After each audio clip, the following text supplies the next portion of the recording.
My self गौरव राजवाड़े। देखो आज हम क्या लेके आए हैं, ग्रेविटेशन की एक्टिविटी नंबर 1। अब देखो ये एक्टिविटी कौन से स्टैंडर्ड के बच्चों को इंपॉर्टेंट है। 10th स्टैंडर्ड में ग्रेविटेशन है, 11th में है, 12th जेई नीट्स सब में है। तो 10th 11th 12th के कोई भी बच्चा ये एक्टिविटी से बहुत सारा नॉलेज गेन कर सकता है। तो कॉन्सेंट्रेट करते हैं इस एक्टिविटी के ऊपर। क्या है देखो एक्टिविटी, ये टेबल का टॉप है, इसके ऊपर मैंने एक 1 kg का ऑब्जेक्ट रखा और यहाँ पे 2 kg का ऑब्जेक्ट रखा है। Is that clear to you? Table top पे एक 1 kg का एंड एक 2 kg का, कुछ भी रख सकते हो ना आप। शायद से वो बॉटल में कुछ मिलता होगा 1 kg का, तो वो एंड 2 kg का। सो ऐसे डिब्बे भी रख सकते हो। So what ever be the thing. और ऐसा नहीं है कि 1 kg एंड 2 kg चाहिए, मैंने इस केस में 1 kg एंड 2 kg लिया। आपके घर पे जो अवेलेबल होगा अकॉर्डिंग टू दैट आप ऑब्जेक्ट रख सकते हो। सो उनके बीच में सेंटर टू सेंटर डिस्टेंस मैंने 10 सेंटीमीटर रखा हुआ है। Okay no? So gravitational force of attraction मुझे एक्ट होगा इन दोनों के बीच में या नहीं?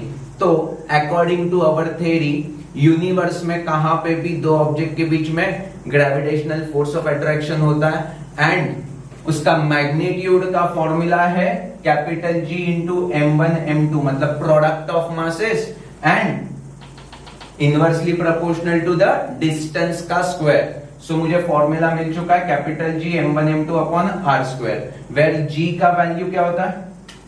G is equal to 6.67 into 10 raised to minus 11. Is that clear to you? और यूनिट क्या होगा? Newton metre square upon kg square. Are you really getting me class? तो हमें यहां से ये तो समझ में आ चुका है थ्योरेटिकल एस्पेक्ट से कि उनके बीच में ग्रेविटेशनल फोर्स ऑफ अट्रैक्शन होगा। और कैसे होगा देखो, ये ऑब्जेक्ट इस बंदे को अट्रैक्ट करेगा, मतलब इसका फोर्स इस डायरेक्शन में होगा, वेयर एज दिस 1 kg इस 2 kg को खुद की तरफ अट्रैक्ट करेगा, मतलब इसका फोर्स ऐसे होगा। यस और नो क्लास? एंड दोनों का मैग्नीट्यूड सेम होगा, सिर्फ direction opposite to each other, that's why it's attractive force. Are you really getting me? यहां तक तो अच्छी तरह से समझा है क्लियरिटी के साथ। ओके अब वो हम कैलकुलेट कर देते। तो फर्स्ट क्वेश्चन क्या था? Gravitational force of attraction present, if yes then calculate. हाँ प्रेजेंट है तो कैलकुलेट कर देंगे। तो क्या मिल गया? कैपिटल G की वैल्यू, m1 m2 की वैल्यू सब्स्टिट्यूट कर दी एंड r। अब यहां पे थोड़ा सा कन्वर्जन चाहिए। देखो क्लास, r हमें 10 सेंटीमीटर में दिया है, तो यहां पे हमें सब कुछ ऐसा यूनिट में कन्वर्ट करना है, मतलब क्या? सेंटीमीटर को मीटर में कन्वर्ट करना है। यस और नो क्लास? सो मीटर में कन्वर्ट करने के लिए हमें कन्वर्जन क्या है? 100 centimetre is 1 metre, then 10 centimetre is, यहां पे देखो ना 10 से डिवाइड किया तो यहां पे भी 10 से डिवाइड करेंगे तो क्या मिलेगा? 0.1 मीटर। तो मैंने 0.1 का square, that's why 0.1 into 0.1। Clarity?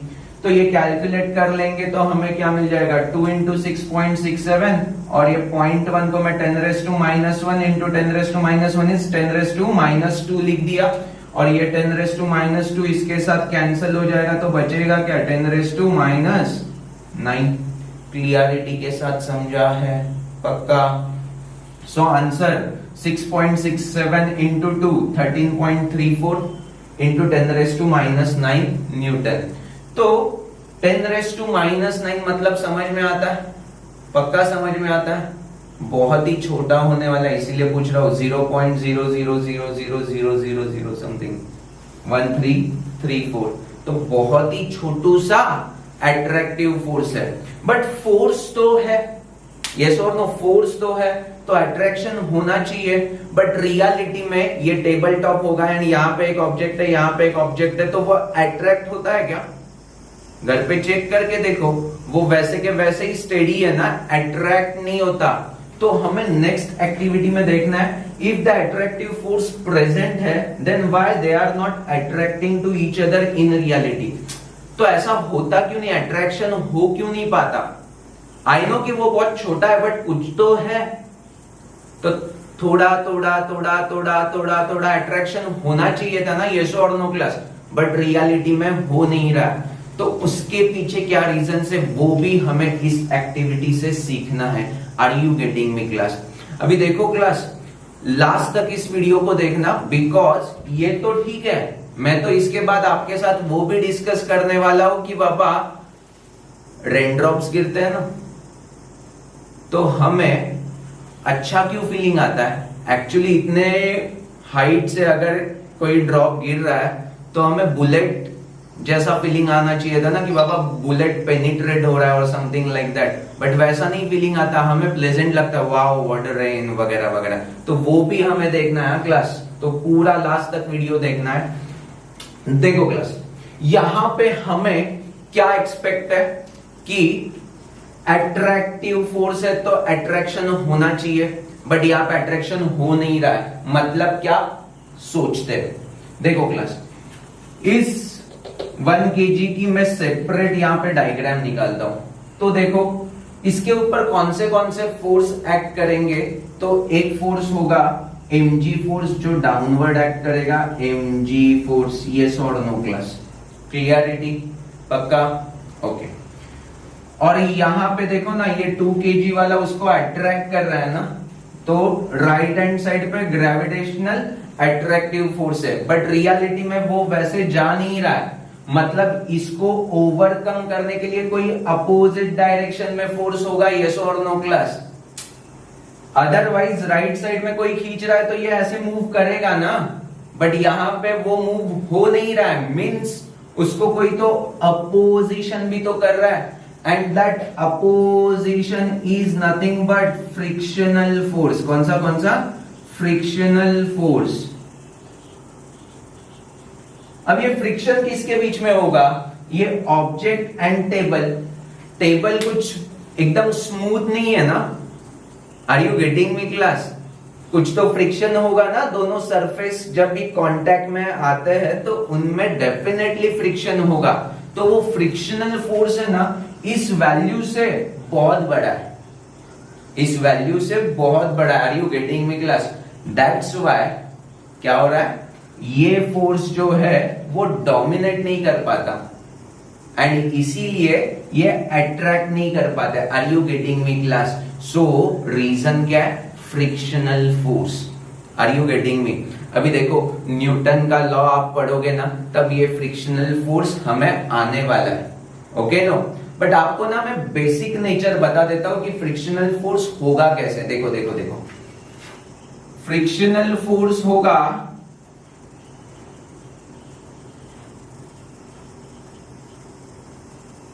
Mu into mg। mg मतलब क्या, वेट ना, और म्यू मतलब होता है कोएफिशिएंट ऑफ फ्रिक्शन। क्या क्या क्या, कोएफिशिएंट ऑफ फ्रिक्शन। यह हमें आगे जाके पढ़ना है, डेफिनेटली पढ़ना है। देखो देखो, मैं आपको एग्जांपल देता हूं, सिंपल है।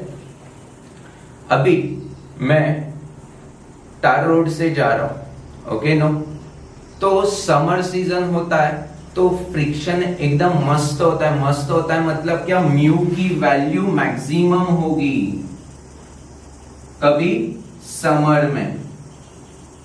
बट रेनी सीजन होगा तो रेनी सीजन क्या होता है, रोड पे समटाइम्स मड होगा, ओके नो, एंड मड की वजह से फ्रिक्शनल फोर्स कम हो जाता है। हम ऐसे बोलते हैं ना, मड की वजह से फ्रिक्शनल फोर्स कम हो जाता है, मींस व्हाट, एक्चुअली म्यू की वैल्यू मिनिमम हो जाती है। Are you getting me class? यहाँ पे क्या होती है, मैक्सिमम होती है, और यहाँ पे क्या हो जाती है, मिनिमम हो जाती है, कम हो जाती है। Means what, mu depending on external condition. अगर देखो रोड पे ऑयल गिरा होगा तो म्यू कम होगा या बढ़ जाएगा, डेफिनेटली कम होगा। क्यों? बिकॉज फ्रिक्शनल फोर्स कम होता है ना ऑयल डालने के बाद। Are you really getting me class? Is that clear to you?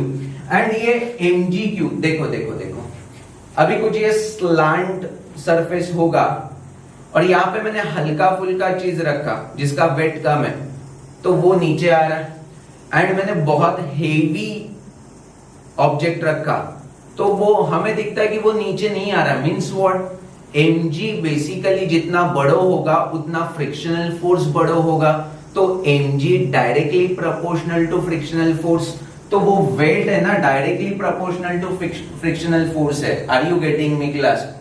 तो weight is directly proportional to frictional force and वो प्रोपोर्शनलिटी को इक्वालिटी में कन्वर्ट करने के लिए हम ये कांस्टेंट यूज करते हैं, that is what coefficient of friction. Is that clear to you? तो जितना वेट बढ़ा उतना फ्रिक्शनल फोर्स बढ़ा। Is that clear to you? तो यहां पे देखो ना mg अगर हम इस ऑब्जेक्ट के लिए कैलकुलेट करेंगे तो mg कितना है, मास है 1 kg एंड g कितना होता है 9.81, अप्रोक्सीमेटली 10 ले लेते हैं, तो mg फोर्स कितना हो जाएगा 1 into 10, बरोबर है। एंड म्यू का वैल्यू, अब समझो ये वुडन है ना, वुडन टेबल है एंड उसके ऊपर कुछ तो 1 kg का बॉक्स रखा हुआ है, तो उसमें म्यू बहुत ही ज्यादा होगा, ग्रेटर देन 0.7 वगैरह ऐसा हो जाएगा। Are you getting me class? तो 0.7 into 10 मतलब ये क्या हो जाएगा 7 न्यूटन का बेसिकली फोर्स हो जाएगा। मतलब क्या, यहां पे 7 न्यूटन का फोर्स है और यहां पे क्या है, कितना छोटू सा है 13.34 into 10⁻⁻⁹। तो डोमिनेटिंग कौन है? तो डोमिनेटिंग बेसिकली फ्रिक्शनल फोर्स है। अब कोई कोई बच्चे क्या सोचेंगे मालूम है, सर तो ये इतना बड़ो फोर्स है और ये इतना छोटू फोर्स है, तो ऑब्जेक्ट लेफ्ट साइड क्यों नहीं जाता? एकदम करेक्ट डाउट है। अगर आप ऐसा सोच रहे हो तो सच में आप ब्रिलियंट हो। देखो यार, ये 7 न्यूटन का फोर्स है and this is what 13.34 into 10⁻⁹, मतलब इतना सा फोर्स है, तो डेफिनेटली ऑब्जेक्ट यहां पे जाना चाहिए। अभी देखो क्लास, फ्रिक्शनल फोर्स कैसे एक्ट करता है मैं बताता हूं। फॉर एग्जाम्पल, मैं अभी लेक्चर ले रहा हूं एंड आप सामने मेरे क्लासरूम में बैठे हो, मैं समझो 5-6 घंटे से आपका लेक्चर ले रहा हूं, तो आपको लगी है भूख। Is that clear to you? तो आपने मुझे रिक्वेस्ट किया, सर मुझे वड़ा पाव खा के आना है, ओके ना, तो प्लीज आप पैसा दोगे क्या? मेरे पास ना 500 रुपया है, तो आपको वड़ा पाव खाना है तो मैं 500 रुपया दूंगा या सिर्फ 10 रुपया दूंगा? वड़ा पाव की नीड फुलफिल करने के लिए 10 रुपया इनफ है। चलो सेफ साइड 15 रुपया, इससे महंगा तो नहीं है। सो मैंने 15 रुपीज ही दूंगा ना मैं। मेरे पास 500 रुपया है, मेरी कैपेसिटी क्या है 500 रुपया देने की है, बट आपकी नीड क्या है सिर्फ 15 रुपीज की, तो मैं आपको 15 रुपीज ही दूंगा। देखो देखो, ये आप हो, आपकी नीड सिर्फ इतनी है 13.34 into 10⁻⁻⁹ न्यूटन, और ये मैं हूं फ्रिक्शनल फोर्स, मेरा कितना है 7 न्यूटन का कैपेसिटी, इतना फोर्स मैं हैंडल कर सकता हूँ 7 न्यूटन तक, मतलब 500 रुपए तक आप पैसा मांगोगे तो मैं दे सकता हूँ, 500 के ऊपर मांगोगे तो मैं नहीं दे सकता। Are you getting me class? Is that clear to you?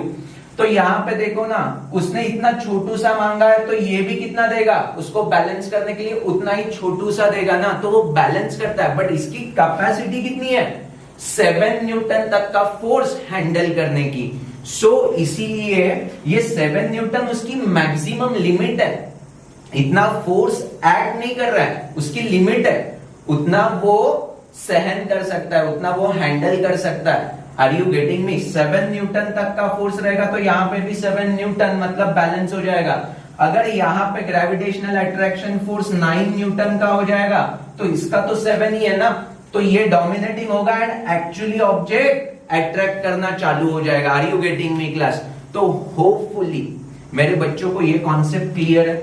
अब मैंने बताया था कि इसी कॉन्सेप्ट को मैं रेन ड्रॉप के साथ कनेक्ट कर देता हूं। देखो 10th वाले बच्चों को इसके बाद थोड़ा सा हेवी हो जाएगा, बट 11th एंड 12th वाले बच्चे डेफिनेटली इस चीज के बारे में सोच सकते हैं। क्या है वो चीज? देखो मैंने क्या बोला कि अगर ऊपर से हम ऑब्जेक्ट ड्रॉप करते हैं, फॉर एग्जाम्पल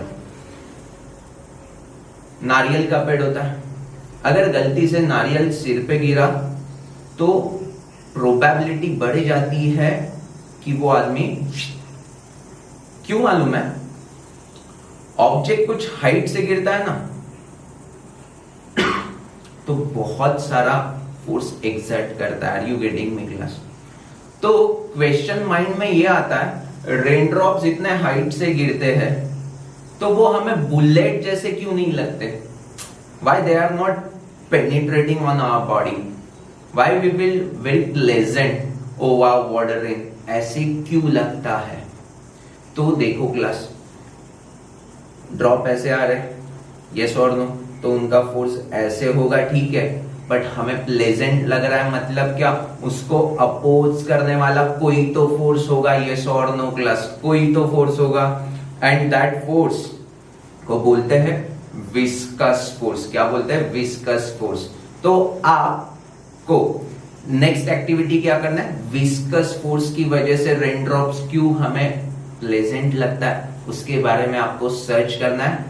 नेक्स्ट टाइम हम एक्टिविटी में जब मिलेंगे तब डेफिनेटली विस्कस फोर्स के बारे में भी डिस्कस करेंगे।